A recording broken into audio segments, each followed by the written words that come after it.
Welcome to Growing Your Team, a podcast designed for small business owners seeking to grow their company with the help of employees and contractors. Your time is limited, which means growing and leveraging teams is essential for business success. The Growing Your Team podcast is the place to learn tips and techniques designed to help you know when it's the right time to hire, how to select perfect fit team members, and how to maximize productivity while creating a positive work environment. Drawing from her 10-plus years of leadership and hiring experience, here is your host, Jamie Van Kuyk. Hello, Jamie Van Kuyk, and welcome back to the Growing Your Team podcast. Today, we're going to talk about the difference between employees and independent contractors. Now, this is a very passionate topic of mine because I see many business owners get it wrong.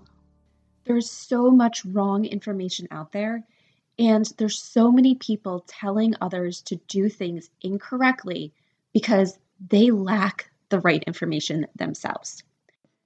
There's so much to learn about the difference of the two that we can't get into all of it today. But this is a topic we'll probably come back to many times on the podcast to really dig into some of the specifics. But today, we're going to give you an overview, and I'm going to share with you a little bit about my story and why I am so passionate about this topic and educating business owners so you get it right. So let's jump right into an overview. To start, you need to understand that the difference between employees and independent contractors is defined by the government. It's not something that as business owners, we really get to decide ourselves. We are stuck by the definitions that the government provides and how the government monitors these types of relationships.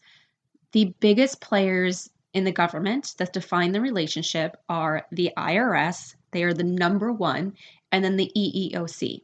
The reasons why these two organizations are involved is because the IRS wants to make sure the right people are paying the taxes, and then the EEOC, they want to make sure people are being treated like employees if they are employees, and we're not mistreating the people who are doing work for us. So a lot of the information we are going to discuss today is based on the IRS definitions, and that is typically some of the most restrictive, and if you follow the IRS definitions, typically you're going to be doing things correctly according to the EEOC. Let's start with looking at employees. Employees are something that we're probably very familiar with because we probably all have been hired as an employee before. An employee is someone who is a part of your organization. According to the IRS, when you hire employees, you as the business own the control of the relationship. This means you can tell that employee when to work, where to work, how to work, meaning you can really define the processes that they follow. So if someone needs to follow your process to get to the end result, they are typically an employee. If you are typically telling someone that they need to work specific hours, they are typically an employee. And if you are telling someone that they need to work at a specific location, they are typically an employee. The IRS measures control on 3 different levels: financial, behavior, and relationship, but that's just a high level of with it. When there's an employee, you own the control of the relationship. You are able to say more about this position and what this person needs to do, where the employee can have the opportunity to say, yep, it's the job for me, or no, I think I'm going to go work for another company. Employees can then be full-time, part-time, or even temp. With an independent contractor, they own the control of the relationship. Independent contractors are businesses that you hire to do work for your business. They might be a business of one, but they are still their own business. You're not hiring an individual, you're hiring them as a business. So typically to find independent contractors, you're going out and sourcing businesses and not sourcing individuals. Yes, once again, they might be a business of one, but they're still a business. So because they are a business, they own the control of the relationship according to the IRS. Just kind of briefly what this means, because once again, the IRS measures control from behavior aspect, relationship aspect, and control aspect, typically if someone is an independent contractor, as a business that's hiring them, you have no control over when they work, where they work, or how they work. This means when you hire a contractor, you are hiring someone for the end result. What it takes them to get to that end result is completely up to them. So for example, you might say to a graphic designer that you're hiring as a contractor, I need you to create these types of images, and they need to be provided to me in these file types. The systems they use to get there, the process they use to get there is completely up to them, and you don't own that control. Also with contractors, you typically can't tell them when to work. One of the problems I see where people start to get into trouble of misclassification is that they want to hire people to answer their phones in a contractor status. But if you can't tell someone when to work, how do you know if your phones are going to get answered when you need it? If you're going to control the when, then they need to be an employee in most cases. One last thing to look at for this episode when we're looking at the difference in the relationships is when independent contractors, the word contract is right in their title. This means that typically there's a contract that defines a clear end to the relationship. So that is another trouble area I see many business owners get into, is they want to hire people for a never-ending relationship and have them be an independent contractor. But for a contractor, there should be a clear end to the relationship where sometimes the language is after this time, we will review to see if we are moving forward, but still there should be another contract signed after that time because you're moving forward. So let me share with you my story. So this is something I am very passionate about because I was misclassified as an independent contractor when I was clearly an employee. What had happened was it was my first full-time job out of college. It was the beginning of the recession, so finding jobs were a little sparse. So I was excited anytime I could get an interview, which let me tell you, there weren't many interviews to get. I then get an interview and get told that you're accepted. You got the job. We want you to start in 2 weeks. Great. They then hands me a contract that says I'm an independent contractor, and they explain a little bit of what it means in terms of taxes. That was it. And their only thing was, as an independent contractor, you pay the tax. You have to pay the taxes yourself. You have to pay quarterly taxes yourself. What they told me was, it's exactly the same. It's just another type of classification. And seeing I had never heard of it before, I was like, okay, I never had a full-time job before. So when someone told me that this is just another way to classify employees, that if you fill out this form instead of this form, I said, okay, great, sure.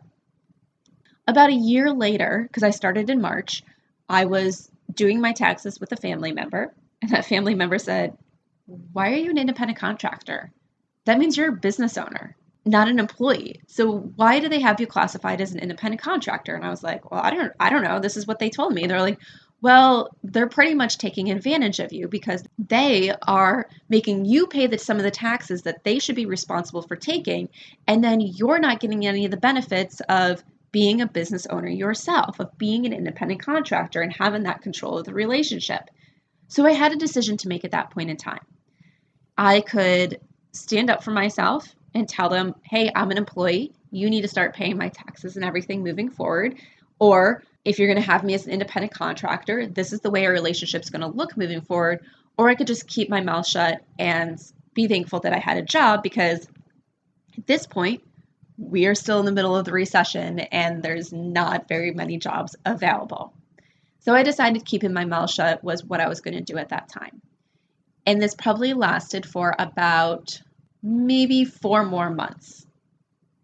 And then the job ended up becoming a nightmare, to that point where it was a toxic environment for me, and I would actually be in tears most days coming home or in tears going to work. And I am not a highly emotional person. So for me to think it's a very toxic environment that has me in tears is saying a lot. So I no longer want to be in this with this company. And then things started happening day in and day out that were making the relationship worse. So finally, one day, they started to try to take even more control over the relationship than was already there.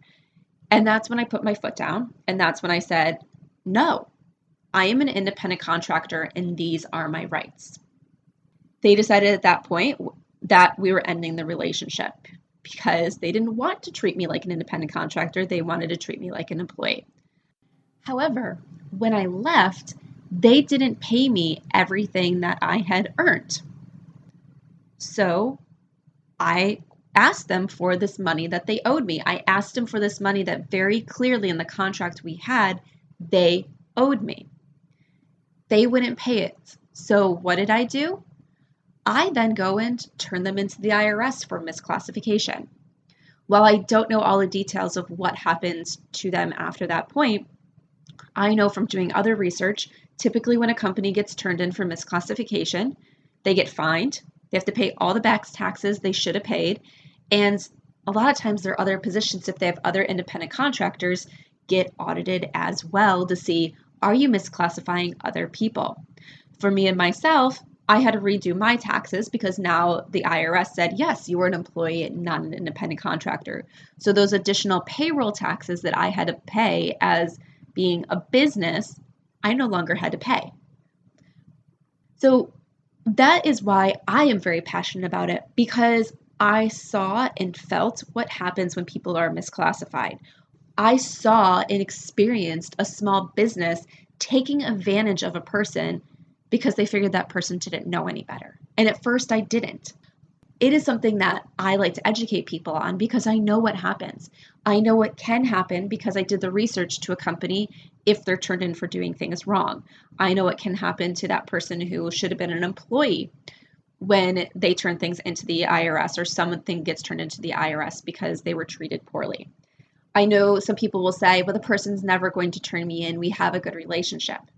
My relationship was good with this company until it wasn't. We had a good relationship until those last 4 months where it turned extremely toxic. I already had an opportunity to leave earlier because of the way the relationship was once I realized that I was misclassified and decided I didn't, because I decided it's fine. I have a job. I'm enjoying it. We're good. But then things all of a sudden took a turn for the worst. So you never know when someone is going to turn you in for doing things wrong or how the government is going to find out that you're doing things wrong. A lot of the bad advice I see out there is telling small business owners, just hire them as independent contractors because you avoid the taxes. You don't have to pay the payroll taxes. This is the worst advice ever because it's not about whether you pay taxes or not. It's about what the relationship is. And misclassifying an employee and then being found out that you misclassify an employee is going to cost you way more in fines, fees, back taxes, and penalties than if you just paid those payroll taxes in the first place. Plus, if the IRS thinks you misclassified employees maliciously, meaning you knew the difference and you decided to have someone as an independent contractor instead of an employee anyway, you can typically be fined even more. They'll give you steeper penalties for maliciously doing it wrong versus making a mistake. So my goal is to always educate business owners about the difference so you make the right decision for your business. Some businesses, the only thing that's going to work in your position is an employee.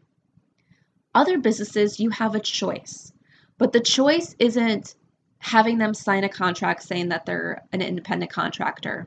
The choice is to actually build the position and build the relationship around them being an independent contractor. So here's what I want you to do, and I'll link to this in the show notes. If you're thinking about hiring someone as an independent contractor, I want you to go to the IRS website and review the difference to make sure that you are making the position an actual independent contractor position. When you look through the things, it does get a little tricky because not only is it control, it's not a check the box over here, check the box over there type thing. They also measured on degree of control. So they're going to look at each factor and how it impacts the entire relationship. So if you compare two businesses and what they have checked on each side of employer independent contractor, they could have the same checks but have different classifications of their workers because one position, one part of that position weighs more in the entire relationship than with the other company. So when you're looking at independent contractors versus employees, some positions are going to be 100% clear employee. Other positions are going to be 100% clear independent contractor. And then there's this huge gray, messy area in between. And if you think in the slightest that your position falls in that gray area and you're leaning towards hiring that person as an independent contractor, my best advice is to seek advice from either an employment lawyer or someone who's very, very knowledgeable in HR type laws and this information. So that way you can get the right information for your business. So you're making the right decisions. So once again, this is just a high level overview of the difference between independent contractors and employees. I'm not going to get more into this topic now because I know it's one of those critical topics, but it's also not the most fun topic to listen to. So we're going to leave it at that for today. And throughout the podcast, I'll be sharing more little tidbits of information so that way you can classify your team members the right way. And next week, we have on an employment lawyer, and we're going to talk a little bit more about the classifications of employees and independent contractors, and she's going to share some very valuable information with us to help you along this journey. So until then, if you have some basic questions about it, if you really want to see what other business owners are doing in a similar position, come on over and join us in the Growing Your Team Facebook group. There you can post about your situation, and we can ask some questions to see if we think your position as an employee, an independent contractor, or if you should seek some specific legal help to make sure you're doing things right. Until next time, this is Jamie Van Kuyk. Thank you for joining us for this episode of Growing Your Team with your host, Jamie Van Kuyk. Be sure to subscribe and head on over to growingyourteam.com to connect, access the show notes, and discover more ways to hire and leverage your perfect fit team.